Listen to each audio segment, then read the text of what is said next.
If you have nothing else in hand, a good medical summary page is the number one thing I'd recommend to have as a caregiver.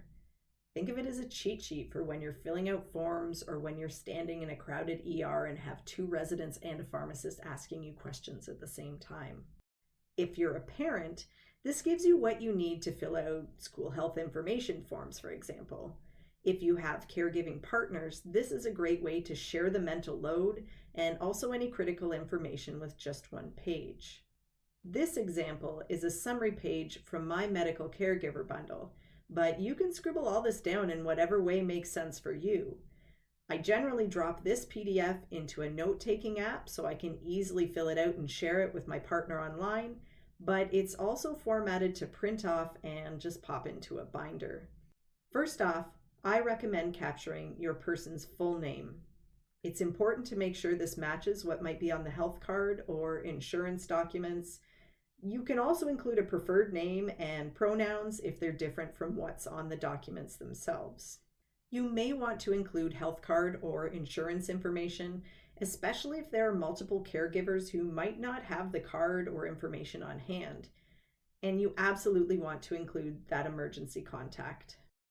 I like this layout because my person has multiple medical conditions and a long list of current medications, as well as some life-saving treatments that need to be highlighted front and center. In a critical medical situation, it's important to have this available for carers, paramedics, or other medical professionals, and it can be super easy to forget those details under pressure. For example, if your person has severe allergies, this life-saving treatment section is a great place to highlight where their EpiPen can be found. If someone has a heart or seizure condition, this is a place to note when to act, where medication is located, and what dose to give. Along with allergies, I like to include any sensitivities there may be to light or sound or smells. All of these can trigger reactions, but writing these down can also help people set things up to help your person with staying calm and comfortable in all kinds of situations.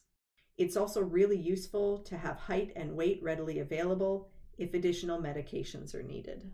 Finally, I like to keep the contact of my person's primary physician on hand and easy to find. It's always on the forms, and it's good to capture a primary phone number, fax number for referrals, and at least an email if possible. As an option, you can also include a photo or visual description like you see here. This can be really useful if your person is going to school, to a care center, or being admitted into a medical facility. You can definitely make a page like this in a notebook, in a Word doc, or a Google Doc, but you can also go the lazy route and just get them from my Etsy shop. It's noted on the screen in the description for this video, and you'll get these two summaries and 43 other tools and templates to support you and the person that you care for. Let me know in the comments if this seems useful to you, or if there's anything you would include for your person that maybe I've missed. In the meantime, be well, be kind, and be excellent to each other.